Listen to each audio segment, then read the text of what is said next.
तो ये मेरी तो ये मशवरा है अपनी लीडरशिप को कि खामोश रहें, ज्यादा आप अनाउंसमेंट ना करें। तो आप कैसे तकादे कर रहे हैं आप अफगानिस्तान से? अफगानिस्तान अफगानिस्तान है भाई, वो अपने तरीके से हुकूमत बनाएंगे, तो हुकूमत बन जाएगी, फैसला कर लेना कि आपने उसको मानना है कि नहीं मानना। आपको कौन पूछता है? तहरीक तालिबान पाकिस्तान के पीछे तो रॉ थी, शायद CIA भी हो, NDS थी, वो इनको पाल रहे थे और उन्होंने इनको हमारे ऊपर छोड़ा हुआ था, आप यूँ समझिए। और वो हमारा खून बहाते थे, यहाँ पे आके हमले करते थे। अभी तो हाल ही में उन्होंने BLA वगैरह के साथ भी कोऑर्डिनेशन कर ली। तो वो पक्के पाकिस्तान के दुश्मन, इसमें कोई शक शुबे की गुंजाइश नहीं।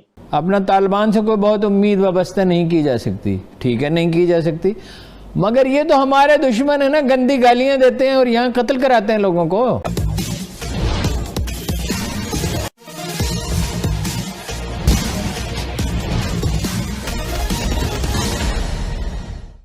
भारत की खुफिया एजेंसी रा ने अपने मेहनत से बड़ी कामयाबी हासिल किया है और उसने अफगानिस्तान में मौजूद तालिबानियों को दो फाड़ में बंटवा दिया है।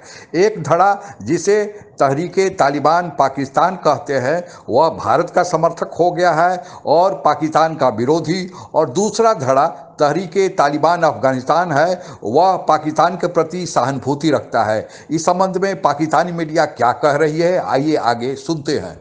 30 साल पॉलिसी में हमने देखा कि पाकिस्तान, अमेरिका और तालिबान के दरमियान पाकिस्तान का अहम किरदार था, जो कि इस वक्त बराह रास्त कर दिया गया। तो आप समझते हैं कि सर ये जो इस तरह की जो पॉलिसीज 35 साल पॉलिसीज तब्दील की गई है, ये मुल्की मफाद में थी सर? कि तहरीक तालिबान पाकिस्तान और अफगान तालिबान बिल्कुल दो अलग अलग एंटिटीज हैं। गो के इनके कनेक्शन कोई आपस में हो सकते हैं, कोई लॉजिस्टिक की वजह से या कोई एक ही ट्राइब में होने की वजह से या किसी तरीके से, लेकिन इनके जो ऑब्जेक्टिव्स हैं बिल्कुल डिफरेंट थे और इनके पीछे जो मुहर्रकात हैं वो भी बिल्कुल डिफरेंट थे। तो तहरीक तालिबान पाकिस्तान के पीछे तो रॉ थी, शायद CIA भी हो, NDS थी, वो इनको पाल रहे थे और उन्होंने इनको हमारे ऊपर छोड़ा हुआ था, आप यूँ समझिए।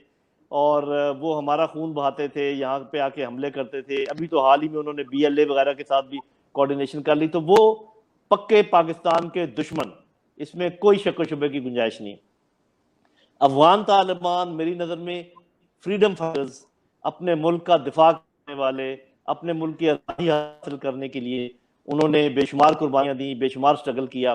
पाकिस्तानियों के अगर बस में होता तो शायद उनकी मदद करते थ्रू आउट, लेकिन चूंकि इतना प्रेशर था हमारे ऊपर, तो हमने जो है कोई इनका लिहाज नहीं किया बाज़-औक़ात।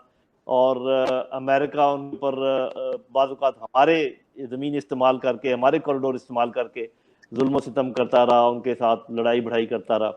एक बंदा सुबह शाम मेरा खून बहा रहा हो, मैं बात कर रहा हूँ अफगान हुकूमत की, NDS की, जो परवरिश दे रहे थे तहरीक तालिबान पाकिस्तान को, BLA के लोगों को छुपा रखा था, वो हमारे ऊपर हमले कर रहे थे, आज भी कर रहे हैं। ये जो आखिरी हमला जिसका अभी इंडिया के साथ ताल्लुक जोड़ा जा रहा है, उसके अंदर भी अफगान कनेक्शन भी। मुल्क ने चाहे हिंदुस्तान हो चाहे अमेरिका हो, पर अपनी प्रॉक्सीज को हेल्प करना शुरू कर दी और पाकिस्तान अच्छा बच्चा बनने के चक्कर में यही कहता रहा कि जी वी हैव नो फेवरेट, तो किसी की मदद ना की तो फिर इम्बैलेंस हो जाएगा अफगानिस्तान। तो मुझे समझ नहीं आती कि हम किस मसलहत का शिकार हैं कि अगर हम ये कहें कि हम इसको तो मानते हैं और उसको नहीं मानेंगे।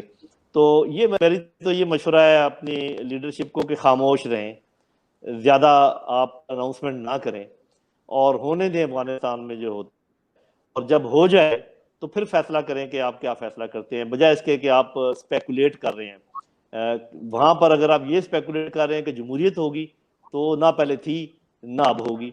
अगर आप ये स्पेकुलेट कर रहे हैं कि वहाँ पर जोर से कोई चीज़ों पर कब्जा नहीं करेगा, तो ये ना उनकी पहले हिस्ट्री है, ना मुआशरत है, ना अब होगी।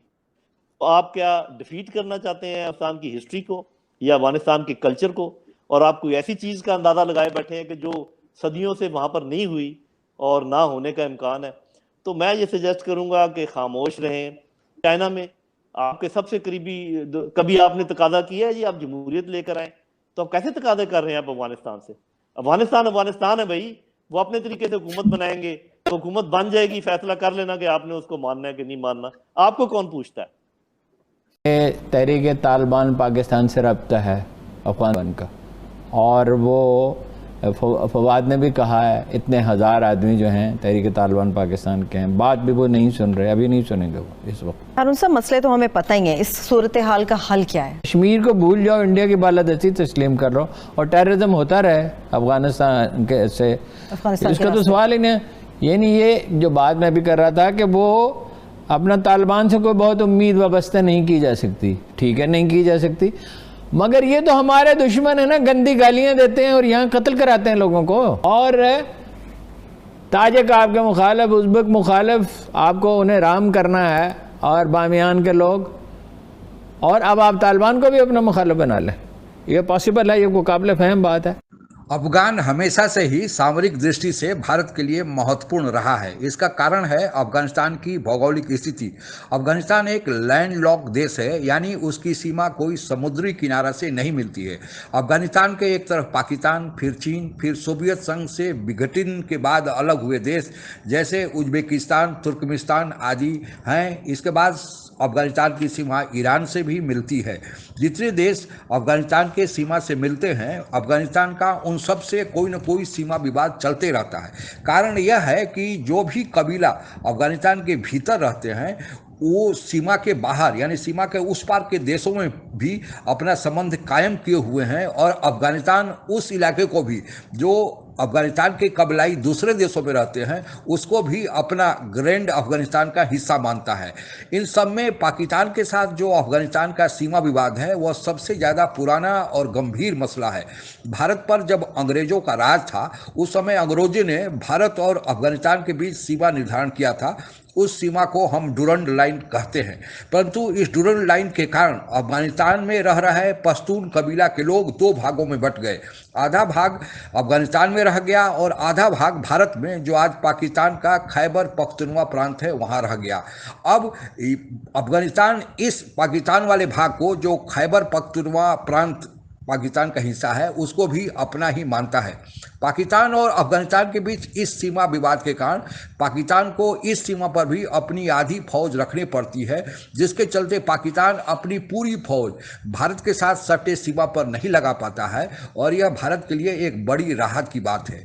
चीन का सिंजियांग प्रांत भी अफगानिस्तान के साथ सटा है, और आप लोगों को पता ही है कि चीन के सिंजियांग प्रांत में उइघुर मुस्लिम रहते हैं, जिस पर चीन हमेशा दबाव बनाए रहता है, अत्याचार करता है, और वहाँ पर भी उन मुसलमानों द्वारा चीन के खिलाफ आंदोलन चला रहा है। अगर अफगानिस्तान में ये तालिबानी, जो एक धार्मिक कट्टरपंथी माने जाते हैं, सरकार में आ गए, तो फिर चीन के लिए भी वह सिरदर्द पैदा करेंगे कि क्योंकि चीन के सिंजियांग प्रांत में उस उइघुर मुस्लिमों को हवा देंगे और उन्हें यह सपोर्ट करेंगे, क्योंकि इनका जिहादी कल्चर रहा ही है, और इसी के बल पर ये अफगानिस्तान में सत्ता पाने की होड़ में लगे हुए हैं।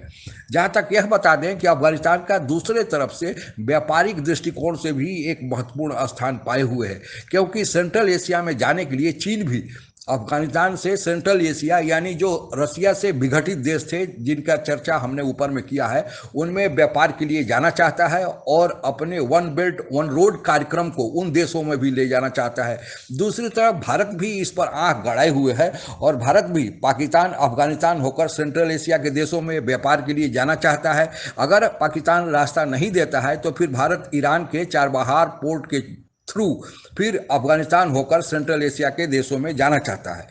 इस कारण इसका व्यापारिक महत्व भी अभी ज़्यादा बढ़ गया है। दूसरे, अफगानिस्तान में बहुत सारे मिनरल्स हैं, जिनके को लेकर भी सारे देशों, जिसमें रसिया, अफगानिस्तान के बाद चीन और पाकिस्तान, सबकी, भारत का भी, अमेरिका सहित आंखें गड़ी हुई हैं कि अगर वहाँ पर शांति हो जाए तो फिर इन मिनरल्स का भी दोहन किया जाए और इसका उपयोग अपने आर्थिक फायदे के लिए किया जाए। साथ ही अमेरिका, आप लोगों को पता ही है कि अफगानिस्तान से अपनी फौजों को हटा रहा है। फिर वहाँ पर एक जो चुनी हुई सरकार है अफसर गनी की, उसका भविष्य अधर में लटका हुआ है। साथ ही तालिबान वहाँ सत्ता में आएंगे, या तालिबान के मिलीजुली सरकार वहाँ पर बनाया जाएगा, या फिर सरकार पर कब्जा करने के लिए या सत्ता में हिस्सेदारी के लिए सारे तालिबानी गुट आपस में लड़ेंगे। यह अभी इसका कोई फैसला नहीं कर पा रहा है, लेकिन वहाँ की स्थिति दिन पर दिन गंभीर बनती जा रही है।